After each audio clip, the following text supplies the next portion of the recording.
한자 이야기, 낱말 이야기 216번째 시간입니다. 네, 이번 시간은 법조, 법조 이런 말을 많이 쓰죠. 그것이 한자로 어떻게 돼 있고 어떤 유래를 가지는지 한번 살펴보겠습니다. 네, 법자, 마을조가 됩니다. 마을조 또는 막 관청조 이렇게도 됩니다. 개는 직영개다. 네, 법은 우리가 잘 알죠. 삼수면에 갈거다. 이렇게 얘기한 사람들도 있습니다. 법이란 것은 물이 흐르는 것처럼 공정하게 처리해야 하는 것이다. 이렇게 해서 법이다. 이렇게 얘기도 하고 있습니다. 뒤에 제가 좀 다른 설명도 드리겠습니다만 그렇게 생각하면 좋죠. 쉽겠습니다. 이것이 간다는 것이에요. 떠나가는 것, 갈거, 거취를 얘기한다. 퇴거를 한다. 뭐 여러 가지 있습니다. 간다.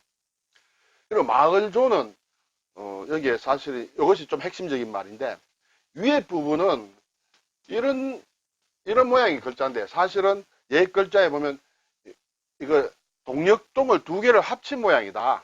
동력동이 두 개 합쳐진 모양이다. 그렇게 보고 있습니다. 네, 변한 모양이다. 그리고 아랫부분은 가로왈이다.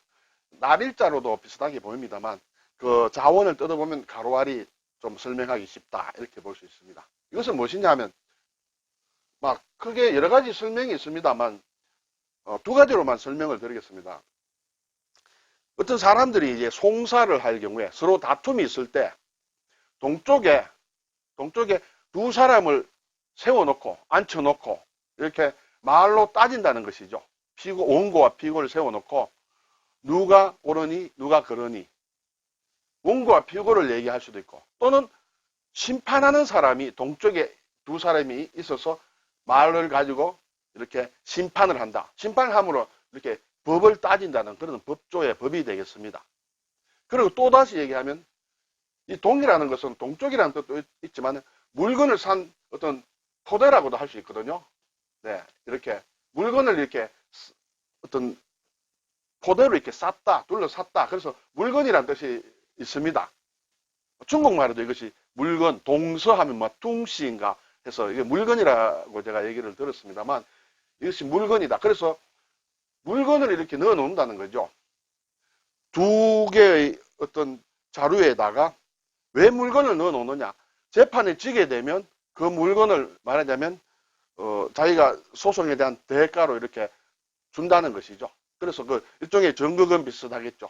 돈이 될 수도 있고 또는 여러 가지 화살이 될 수도 있고 이런 것을 물건 넣어 놓는다. 그래서 물건이 두 포대가 있다. 그걸 보고 판결을 해서 진 사람과 이긴 사람에 대해서 이것을 배상으로 이렇게 처리한다. 네, 어느 것이 더 옳을까요?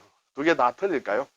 네, 어쨌든 그런 얘기들을 하고 있습니다. 그래서 이것이 마을조다, 관청조다 이렇게 지금 우리는 법조의 조다 이렇게 얘기를 하고 있습니다. 직영계는 어떤 땅의 경계를 얘기하죠. 그래서 밭입니다. 밭을 어떻게 나누었다. 그래서 그 경계선을 나타낸다. 이렇게 우선 생각하면 되겠습니다.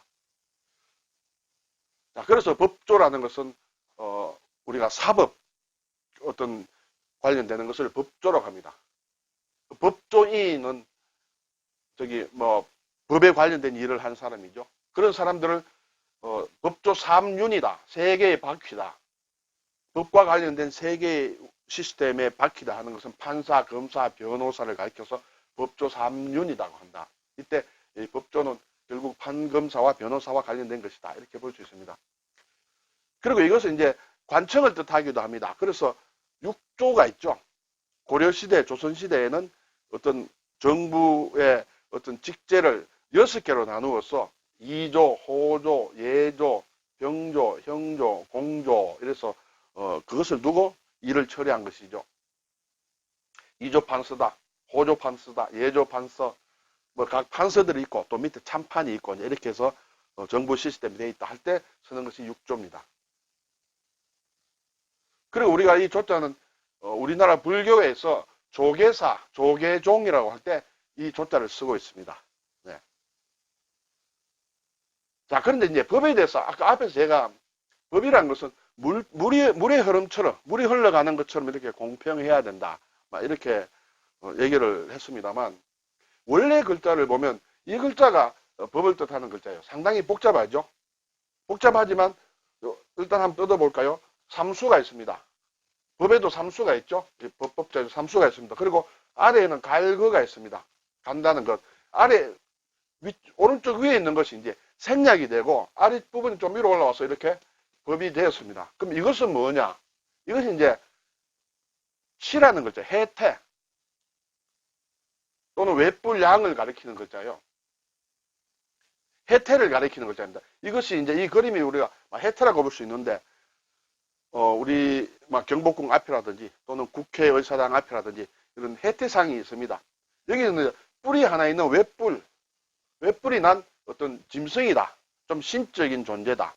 이것은 왜 들어가 있느냐 하면 옛날에는 중국의 묘족인가 이런 데서는 어떤 사람들이 싸울 때 놔두고 이 벌이 있는 사람에게 이 짐승이 가서 이렇게 뿔로 받았다고 합니다. 뿔로 받아서 그 사람을 물에 떠내려 보낸다. 뿔에 맞힌 사람이 죄가 있다. 그래서 물에 떠내려 보낸다. 해서 이 글자였는데 너무 복잡하니까 이렇게 바뀌었다. 이렇게 되겠습니다. 그래서 법관들이 우리나라에도 옛날에 그 어떤 해치관 또는 해태관이라고 해서 이런 해태의 외뿔을 장식한 그런 모자를 법관의 모자로 썼다. 이렇게 얘기를 하고 있죠. 네, 이것이 바로 해치관 또는 해태관이라고 합니다. 여기 보면 모자에 여기 뿔이 안쪽에 꼽혀져 있습니다.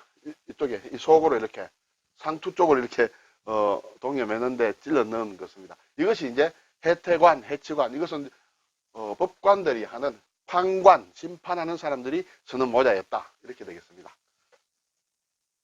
자, 이제 조자에 대해서 조금 더 생각해 보면 이런 조자가 있어요. 성조자. 여기 법조의 조자는 이렇게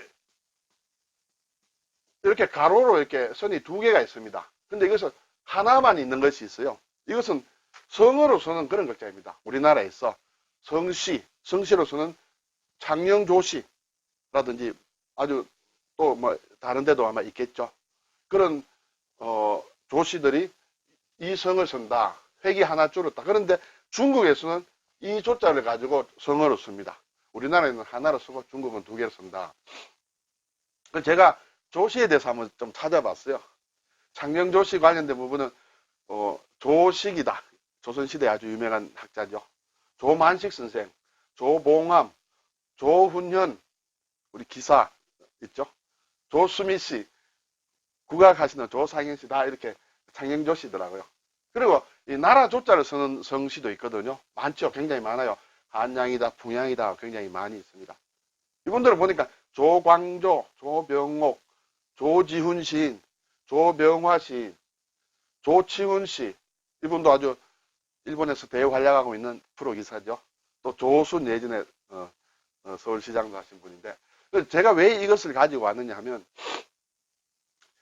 같은 우리가 한자를 잘 쓰지 않다 보니까 자기 성이 한자를 어떻게 쓰는지는 그 사람들은 알지만 제3자들은 잘 몰라요. 이 조를 쓰는지 이 조를 쓰는지. 몰라도 상관없을 수는 있겠습니다만 문제는 이제 발음에 문제가 있어요. 나라조를 쓰는 분들은 좀 장음이에요. 길게 조시예요. 그래서 조광조, 조병옥, 조지훈, 조치훈, 조순 이렇게 되는데 창녕조시 쓰시는 분들은 짧습니다. 그래서 조식이에요. 조만식, 조봉암, 조훈년, 조수미, 조상현이지 조훈년, 조수미가 아니라는 거죠. 그래서 제가 이게 발음의 장단에 좀 우리가 유의해야 될 부분이 있다. 요즘 좀 유명하신 분이 있죠. 법무부 장관 잠깐 하신 조국이란 분. 그분은 어느 것일까요? 조국일까요? 조국일까요? 이 글자입니다. 예, 조국. 보통 그 초기에는 조국 이렇게 많이 했죠. 어쨌든 발음의 장단의 차이가 있다.